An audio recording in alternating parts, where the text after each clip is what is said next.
마가복음 11장. 그들이 예루살렘에 가까이 와서 올리브산 근처 벳바게와 베다니에 이르렀을 때 예수께서 제자 2명을 보내시며 말씀하셨습니다. 저기 보이는 마을로 들어가라. 그곳에 들어가 보면 아직 아무도 탄 적이 없는 새끼 나귀 하나가 매여 있을 것이다. 그 나귀를 풀어서 이리로 끌고 와라. 만약 누가 왜 이러느냐고 물으면 주께서 필요하시니 쓰고 제자리에 갖다 놓겠다고 하라. 그들이 가서 보니 길거리 어느 문 앞에 새끼 나귀가 매여 있었습니다. 그들이 나귀를 풀고 있는데 거기 서 있던 사람들이 물었습니다. 뭘 하는 것이요? 왜 나귀를 풀고 있소? 그들이 예수께서 일러주신 대로 대답하자 그 사람들이 허락해 주었습니다. 그들이 나귀를 예수께 끌고 와서 자기들의 겉옷을 그 위에 얹어드리자 예수께서 나귀를 타셨습니다. 많은 사람들이 길 위에 겉옷을 깔아드렸고 또 어떤 사람들은 들에서 나뭇가지를 꺾어와 길에 깔기도 했습니다. 앞서가는 사람들과 뒤따라가는 사람들이 외쳤습니다. 호산나, 복이 있으리로다. 주의 이름으로 오시는 분이여, 복이 있도다. 다가오는 우리 조상 다윗의 나라여, 지극히 높은 곳에서 호산나. 예수께서 예루살렘에 도착하시자 성전으로 들어가셨습니다. 예수께서는 모든 것을 둘러보시고는 이미 날이 저물었으므로 12 제자들과 함께 베다니로 나가셨습니다. 이튿날 베다니를 떠나시려는데 예수께서 배가 고프셨습니다. 예수께서 멀리 잎이 무성한 무화과 나무를 보시고는 열매가 있을까 해서 가보셨습니다. 가까이 다가가 보시니 잎만 무성할 뿐 무화과 열매는 없었습니다. 무화과 철이 아니었기 때문입니다. 예수께서 그 나무에게 말씀하셨습니다. 이제부터 어느 누구도 내 열매를 따먹지 못할 것이다. 예수의 제자들도 이 말씀을 들었습니다. 예루살렘에 도착하시자마자 예수께서 성전으로 들어가 거기서 장사하던 사람들을 내쫓기 시작하셨습니다. 예수께서는 돈 바꿔주는 사람들의 상과 비둘기를 파는 사람들의 의자를 둘러 엎으셨습니다. 그리고 어느 누구라도 장사할 물건들을 들고 성전 안으로 지나다니지 못하게 하셨습니다. 그리고 예수께서 사람들을 가르치시며 말씀하셨습니다. 내 집은 모든 민족들이 기도하는 집이라 불릴 것이다 라고 성경에 기록되어 있지 않았느냐. 그런데 너희는 이곳을 강도의 소굴로 만들고 말았다. 이 말을 듣고 난 대제사장들과 율법학자들은 예수를 죽일 방도를 궁리하기 시작했습니다. 그들은 모든 사람들이 예수의 가르치심에 놀라는 것을 보고 예수를 두려워했던 것입니다. 저녁 때가 되자 예수와 제자들은 성 밖으로 나갔습니다. 이튿날 아침 예수와 제자들이 지나가다 뿌리채 말라버린 무화과 나무를 보았습니다. 베드로는 생각이 나서 예수께 말했습니다. 선생님, 보십시오. 저주하셨던 무화과 나무가 말라버렸습니다. 예수께서 대답하셨습니다. 하나님을 믿어라. 내가 너희에게 진실로 말한다. 누구든지 저 산에게 들려서 바다에 빠져라 하고 마음에 의심하지 않고 말한 대로 될 줄 믿으면 그대로 이루어질 것이다. 그러므로 내가 너희에게 말한다. 무엇이든지 너희가 기도하고 간구하는 것은 이미 받은 줄로 믿으라. 그러면 너희에게 그대로 이루어질 것이다. 서서 기도할 때에 어떤 사람과 등진 일이 있다면 그 사람을 용서해 주라. 그러면 하늘에 계신 너희 아버지께서도 너희 죄를 용서해 주실 것이다. 그들이 다시 예루살렘으로 들어갔습니다. 예수께서 성전을 거닐고 계시는데 대제사장들과 율법학자들과 장로들이 다가와서 물었습니다. 당신이 무슨 권세로 이런 일을 하는 것이요? 누가 이런 권세를 주었소? 예수께서 대답하셨습니다. 나도 한 가지 물어보겠다. 대답해보라. 그러면 내가 무슨 권세로 이런 일을 행하는지 말해주겠다. 요한의 세례가 하늘로부터 왔느냐, 사람으로부터 왔느냐? 말해보라. 그들은 자기들끼리 의논하며 말했습니다. 만약 우리가 하늘로부터 왔다 라고 하면 저 사람이 그러면 왜 요한을 믿지 않았느냐 라고 할 것이다. 그렇다고 해서 사람으로부터 왔다 라고 할 수도 없지 않은가. 많은 사람들이 요한을 진정한 예언자로 믿고 있었기 때문에 그들은 백성들이 두려웠던 것입니다. 그래서 그들은 예수께 잘 모르겠소 라고 대답했습니다. 예수께서 말씀하셨습니다. 그렇다면 나도 무슨 권세로 이런 일을 하는지 너희에게 말하지 않겠다. 마가복음 12장. 예수께서 그들에게 비유를 들어 말씀하기 시작하셨습니다. 어떤 사람이 포도원을 하나 만들어 울타리를 치고 땅을 파서 포도즙 짜는 틀 자리를 만들고 망대를 세웠다. 그러고는 어떤 농부들에게 포도원을 세주고 멀리 떠났다. 수확할 때가 되자 주인은 포도원에서 난 소출 가운데 얼마를 받아오라고 종을 농부들에게 보냈다. 그런데 그들은 그 종을 잡아다가 때리고는 빈손으로 돌려보냈다. 그러자 주인은 그들에게 다른 종을 보냈다. 그러나 그들은 그 종의 머리를 때리고 모욕했다. 주인은 또 다른 종을 보냈지만 그들은 그 종을 죽여버렸다. 그러고 나서도 주인은 계속해서 다른 종들을 많이 보냈는데 농부들은 그 종들을 때리고 덜어는 죽이기도 했다.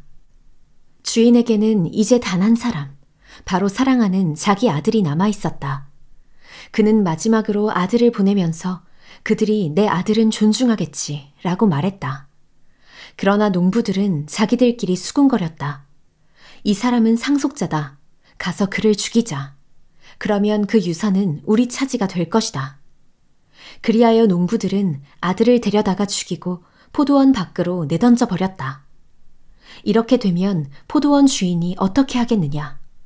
그가 와서 그 농부들을 죽이고 다른 사람들에게 포도원을 줄 것이다. 너희는 성경에서 이런 말씀을 읽어보지 못했느냐? 건축자들이 버린 돌이 집 모퉁이의 머릿돌이 됐다. 주께서 이렇게 하셨으니 우리 눈에 놀랍게 보일 뿐이다. 그러자 그들은 예수께서 말씀하신 이 비유가 자기들을 가리켜 말씀하시는 것임을 알아차리고 예수를 체포할 방도를 모색했습니다. 그러나 백성들을 두려워해 예수를 그대로 두고 가버렸습니다. 그들은 예수의 말씀을 트집잡아 보려고 바리새파 사람들과 헤롯 당원들을 예수께로 보냈습니다.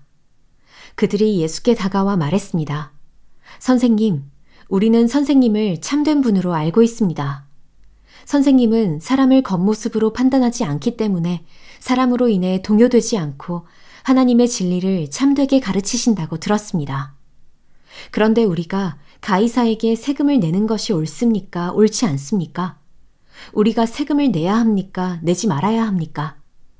예수께서는 위선적인 그들의 속셈을 다 아시고 말씀하셨습니다. 왜 너희가 나를 시험하느냐? 데나리온 동전 하나를 가져와 내게 보이라. 그들이 동전 하나를 가져오자 예수께서 그들에게 물으셨습니다. 동전에 있는 얼굴과 새겨진 글자가 누구의 것이냐? 그들은 가이사의 것입니다. 하고 대답했습니다. 그러자 예수께서 그들에게 말씀하셨습니다. 가이사의 것은 가이사에게 바치고 하나님의 것은 하나님께 바치라. 그들은 예수께 몹시 감탄했습니다. 부활이 없다고 주장하는 사두개파 사람들이 예수께 와서 물었습니다. 선생님, 모세가 우리를 위해 쓰기를 만약 형이 자식 없이 아내만 남겨놓고 죽으면 동생이 그 형수와 결혼해서 형의 대를 이을 자식을 낳아야 한다고 했습니다. 그런데 7 형제들이 있었습니다. 첫째가 결혼을 했는데 자식 없이 죽었습니다. 둘째가 그 형수와 결혼을 했는데 그도 역시 자식 없이 죽었습니다. 셋째도 마찬가지였습니다. 그렇게 7 형제 모두가 자식 없이 죽었고 결국 그 여자도 죽었습니다. 7 형제들이 다 이 여자와 결혼을 했으니 부활할 때에 이 여자는 누구의 아내가 되겠습니까? 예수께서 대답하셨습니다. 너희가 성경도 모르고 하나님의 능력도 몰라서 그렇게 잘못 생각하는 것이 아니냐? 죽은 사람들이 살아날 때에는 시집도 가지 않고 장가도 가는 일이 없다.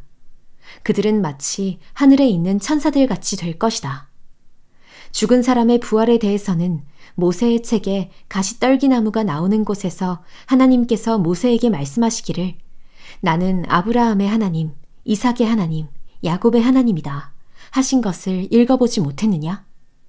하나님께서는 죽은 사람들의 하나님이 아니라 살아있는 사람들의 하나님이시다. 너희가 크게 잘못 생각하고 있다. 율법학자들 가운데 한 사람이 와서 그들이 논쟁하는 것을 들었습니다. 예수께서 그들에게 대답을 잘 하시는 것을 보고 예수께 물었습니다. 모든 계명들 가운데 어떤 것이 가장 중요한 계명입니까? 예수께서 대답하셨습니다. 첫째로 중요한 계명은 이것이다. 이스라엘아, 들으라. 주 우리 하나님은 오직 한 분이시다. 내 마음과 내 목숨과 내 뜻과 내 힘을 다해 주 내 하나님을 사랑하라 하는 것이고, 두 번째로 중요한 계명은 이것이다. 내 이웃을 내 몸과 같이 사랑하라 하는 것이다. 이것보다 더 중요한 계명은 없다. 그 사람이 대답했습니다. 선생님, 옳은 말씀입니다. 하나님은 오직 한 분이시고 하나님 한 분 외에는 다른 신이 없다는 말씀이 옳습니다. 온 마음과 모든 지혜와 온 힘을 다해 하나님을 사랑하는 것과 이웃을 자기 몸같이 사랑하는 것이 모든 번제물과 희생제물보다 더 중요합니다. 예수께서는 그가 지혜롭게 대답하는 것을 보시고 너는 하나님 나라로부터 멀리 있지 않구나 라고 말씀하셨습니다. 그 뒤로는 감히 예수께 더 묻는 사람이 없었습니다. 예수께서 성전에서 가르치시면서 물으셨습니다. 어째서 율법학자들이 그리스도를 다윗의 자손이라고 하느냐? 다윗 자신이 성령으로 감동돼 이렇게 친히 말했다. 주께서 내 주께 말씀하셨다. 내가 내 원수들을 내 발 아래 굴복시킬 때까지 너는 내 오른편에 앉아 있어라. 다윗 자신도 그분을 주라 부르는데 어떻게 그리스도가 다윗의 자손이 될 수 있겠느냐? 많은 사람들이 예수의 말씀을 기쁘게 들었습니다. 예수께서 가르치시면서 말씀하셨습니다. 율법학자들을 조심하여라. 이들은 긴 옷을 입고 다니기를 좋아하고 시장에서 인사받기를 좋아한다. 또 회당에서 높은 자리와 잔치에서 윗자리에 앉기를 좋아한다. 그들은 과부의 집을 삼키고 남에게 보이려고 길게 기도한다. 이런 사람들은 더 큰 심판을 받을 것이다. 예수께서는 성전 헌금함 맞은편에 앉아 사람들이 헌금함에 돈 넣는 것을 보고 계셨습니다. 많은 부자들이 큰 돈을 넣었습니다.